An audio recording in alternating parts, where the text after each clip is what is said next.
people, in this video we're going to talk about the second half of the elements of art, especially the process and techniques. So the same PowerPoint. We just finished the formal qualities of art. Hopefully you watched that video already. In this video we're going to talk about process and techniques. The first technique, drawing. Drawing is primarily based on the use of lines. And then hard pencils will make thin light lines, while soft pencils will make thicker lines and may vary considerably in value from lighter to very dark. If you press harder, then you would draw a darker color. Charcoal is soft, and that color of the paper used will show through the places where the strokes are applied. A change in pressure, as I mentioned before, will cause a change in value. More pressure, darker value, lighter pressure, definitely lighter colors. Shading can also be used to change values. Artists use techniques called hatching and cross-hatching. This is a keyword we need to remember, to shade objects and create an illusion of three-dimensionality. So we use hatching, cross-hatching to create three-dimensional objects, create that visual effect. Hatching consists of placing lines closely side by side. Cross-hatching is a process in which lines are crossed to create a shade. Create shading. So lines are crossed to create shadings. Another technique for shading is called stippling. Stippling creates different values by making a pattern of dots. So that's stippling. The distance between the dots determines how dark the shading will be. The more densely clustered the dots, so more dots together, darker the value. And so the shading ink can be thin to create a wash of lighter value in which the paper shows through the light. A line shows to lighten the effect. Water can be added to make the ink translucent. And color pastels became popular in the 1700s. These soft sticks of colors can be readily blended to create delicate tints and shades, and they're particularly popular for portraits. Major drawbacks for pastel is that they are very fragile, and pastel drawings must be cared for quite gently and be layered to create blended colors. You can add layers when you're using pastel colors. Second technique is called printmaking. Printmaking refers to a group of mechanical aided two-dimensional process that permit the production of multiple original artworks. All printmaking processes use some sort of printing plate, a matrix on which an image is created. Ink is applied to the plate in order to transfer the image to paper or another material. Principle of printmaking process will include relief painting. What is relief painting? Relief painting includes parts that are cut away from the surface of the plate, which may be made of wood, linoleum, or a synthetic material, using tools like wood carving or linoleum knives and gouges. Once the plate has been cut, the remaining parts, which may range from thin lines to broad fields, will stand out in relief. Ink is to roll over the surface of the relief sections with a brayer, and paper is placed over the inked plate. The plate and paper are then put into press and rubbed with a burnisher to force the ink onto the paper, onto which the image is produced. And here's an image underneath it that tells the process of printmaking. Alright. And then for the printmaking, we have a type of printmaking called intaglio printmaking. It works in the opposite manner from relief painting. So that one we just mentioned is called relief painting, and this one is called intaglio printmaking. Lines, an essential element in this process, are incised on the wood of soft metal plate with carving tools in a process called engraving. Another intaglio process is an etching in which the design etching, and that's another vocab we need to focus on, in which the design is incised through a layer of wax or varnish applied to the surface of a metal plate. After the incising, the plate is immersed in acid, which etches or eats away the exposed metal. Leaving the plate and the acid for a shorter time will make faint lines in the plate, which leave the plate and for a longer time will make the deeper grooves. After the plate is etched, the remaining wax or varnish is removed, and ink is forced onto the etched areas of the worn plate.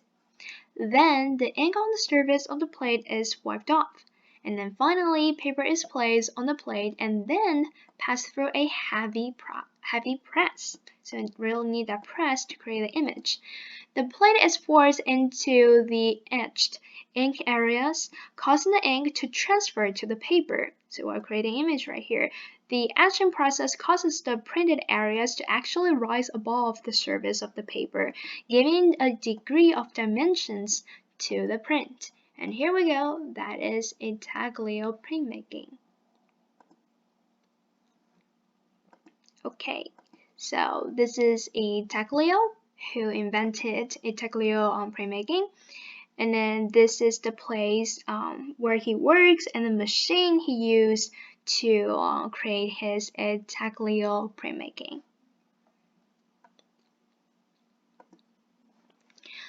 Okay, and then we're going to talk about lithography. So lithography is a process in which the image is drawn with a waxy pencil or a crayon directly on a plate, which can be made of stone, zinc, or aluminum. The greasy image is hardened and the plate is saturated with water. Then ink is applied, adhering only to the greasy image since oil resists water. So we're using our chemical knowledge right here. The image is picked up on the paper when the plate is moved through a press. Lithography can be a complex and demanding process, but in contrast to woodcut and engraving, it does not require special professional training. Anyone who can draw can make a lithography. So lithography, easy to make.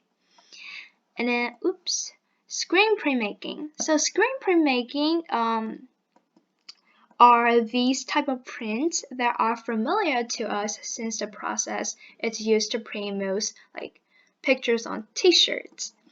In the silk screening process, a photograph or other image is transferred or adhered to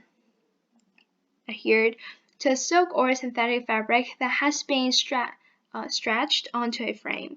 The image serves as a sort of stencil, blocking out of areas of the permeable fabric.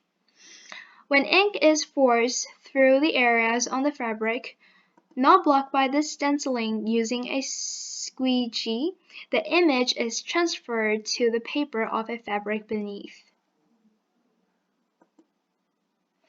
So this is how lithography works, and this is how screen printing works. Those are the two pictures. And the next technique is called painting. This is definitely a long slide. We're going to pick some keywords, okay? So painting is usually composed of 3 different materials: pigment, binders, solvents. Solvents such as water and oil can add to change the consistency of the painting or alter its drying time. So a solvent can change the drying time. One specialized technique of painting that has a long history is the fresco. So yeah. And then the fresco is a technique that is usually used to paint on walls. So frescoes on walls or ceilings. In creating fresco, artists mix pure powder pigments and water and apply them to a wet plaster ground, and not to be able to make changes after the fact. So they have to be pretty careful with it. This kind of fresco is termed buon fresco. It's also called like true fresco. It's a type of fresco. And if Diego Rivera, if the artist, sorry, I jumped a line. If an artist used a technique called fresco, then he or she will apply paint to dry rather than wet plaster. So they prefer dry plaster when they are using true fresco. And this technique, true fresco, is found in Renaissance churches by Diego Rivera, the famous Mexican muralist of the early 20th century. Oil paints were not widely used until the 1400s, and prior to that time, tempera, another keyword, was the most commonly used paint. It's a water-based paint, and many of us know that tempera paint. Many of us remember using tempera paint in elementary school. And traditional tempera paint used egg as a binder, and has been used by many artists through the history. Has narrow tonal range. Colors are either light or dark, and it cannot achieve a close imitation of natural effect that oil paints can. So tempera cannot do the same compared to oil paints because they are only limited to light or dark colors. There's no in between. Oil paints can be easily mixed. That's an advantage. And they may be thin to build up layers or delicate glazes. Thin transparent or semi-transparent layers that apply to another color to alter it slightly and create a brilliant luminous effect.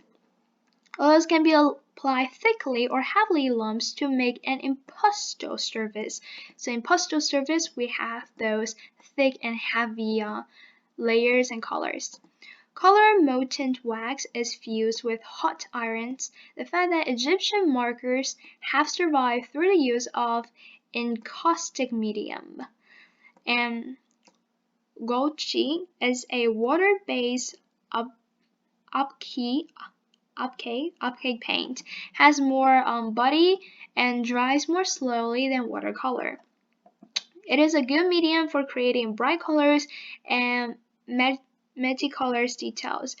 The most common water-based paint is called watercolor. We all know that. Yeah, and then white paint is rarely used in watercolors. So watercolors, we don't really use white paint. To make tints, the artist adds more water to paint.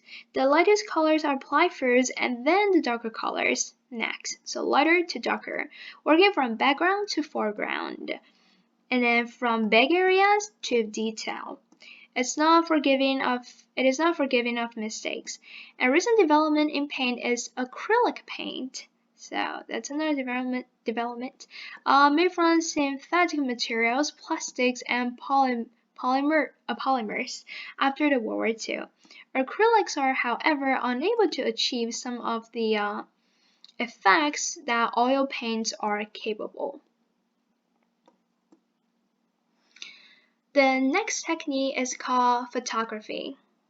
Okay.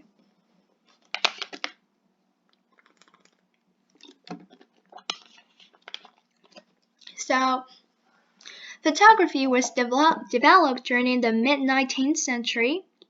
Painters at first felt pressured to compete with a camera and achieve a higher degree of realism. Artists were encouraged to explore various forms of art that were entirely beyond the reach of photography. In addition to still photography, film and video art are also used as art forms. So film and video art. Alright, and then the next one is called sculpture. So sculpture, we usually think it's like a freestanding statue, like the Venus de Milo or pieta, but some sculptures are attached to the surface, such as reliefs attached to the surface, may be carved into the stone or wood. High relief, as we mentioned before, sculpture projects significantly from the carrier surface, while low relief sculpture projects only slightly. Reliefs can only be seen from a limited range, whereas a freestanding sculpture can be seen from every single angle. So it depends on whether it's a three-dimensional sculpture can be seen from every single angle, or just a sculpture on kind of like sculpture on a wall that can only be seen in limited angles. Alright, craving is a subtractive process in which some of the original materials is removed. Scale of craved sculptures can range considerably, from miniature figures that rest on the tip of a finger to monumental forms carved of living rock. Modeling is an addictive process. A soft workable materials like clay, wax, plaster, or this is formed by hand. Sometimes an on-fire clay or wax sculpture can become the basis of cast form. So cast form clay or wax sculpture base. In this process, the original form is encased in plaster. When the plaster hardens, it is removed from the original form and retained for use as a mold. The mold then can be filled and thus used to create one or more casts of the original object. Sculptures may be cast in plaster, metal, and more recently, resins. Oh, resin is like the wood. Yeah, type of wood. Some sculptures can move or can have moving parts. For example, Alexander Calder created mobiles with forms, suspended by a wire which can be moved by wind or air current. And just a side note, environmental art, it's also called earthworks or land art, become popular in 1960s, could be classified as sculpture, and usually large in scale, so super big, considered constructed on site, and it's usually not permanent. The next technique is called mixed media. So mixed media is the name given to a category of artworks in which the artists use several art media, so they are mixed media. Sometimes in conjunction with found materials such as fabric, rail, broken dishes, newspapers, children's toys, etc. Mixed media works can be either 2 or 3-dimensional. Collage is definitely a kind of mixed media in which artists combine various materials such as photographs, papers, tickets, any materials that can be adhered to the surface. Pablo Picasso and Georges Braque are credited with introducing this medium to the high art sphere around 1912. Mixed media, they introduced it, especially collage. The artist Robert Rauschenberg is well known for his mixed media piece that combines silk screen images with paint.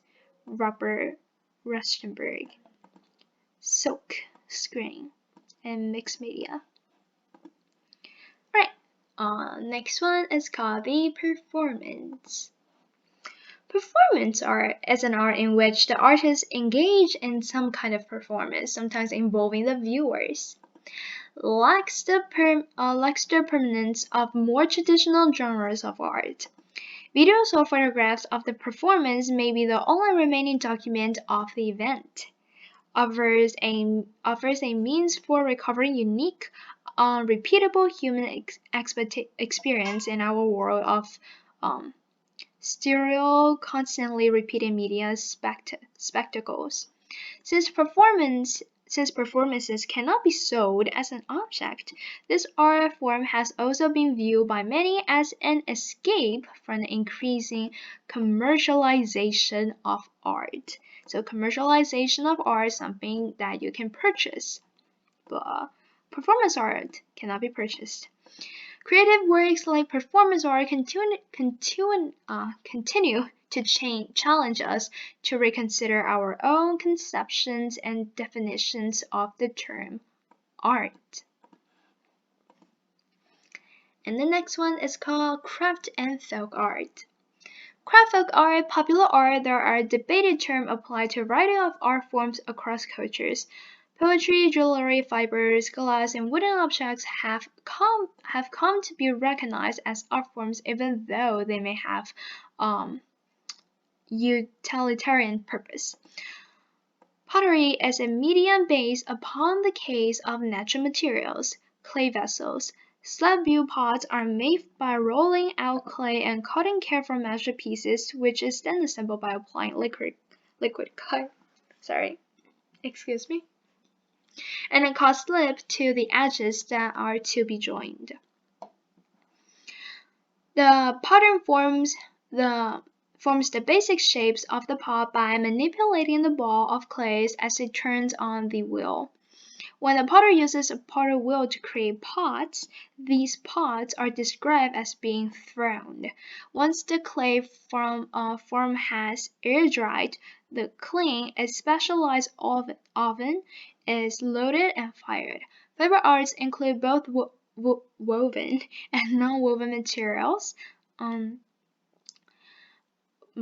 Yes. And then weaving has a long history in the production of materials for clothing and other household needs.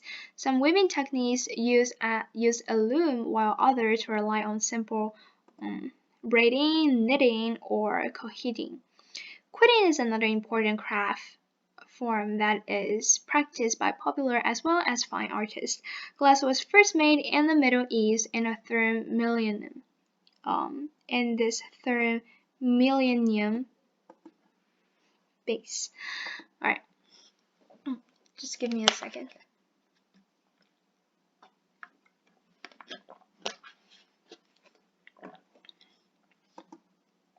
Okay. So glass is often made of silicon, which is derived from sand, flint, or quartz. Combined with other raw materials, glass blowing enables the formation of glass vessels such as vases, drinking glasses, and perfume bottles. Stained glass became a dominant art form in the medieval period and was used to create dramatic windows for cathedrals. By the end of the 19th century, stained glass has also become popular for lampshades and windows in residential homes. So glass becomes super popular in the late 19th centuries. Wood has been used to make functional objects such as furniture, boxes, boats, and homes. And the final one, architecture.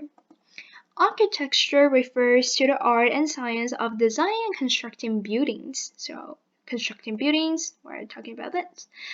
Specialists in designing structures have become known as architects. An important architect development was the use of the post and lintel construction. So post and lintel construction technique, another keyword, in which a long stone or wooden beam is placed horizontal across upright posts, like right here, horizontal, and with steel and wood being favored materials. Other key developments in architecture including the arc, the sharp, like the hood, the vault, and the dome.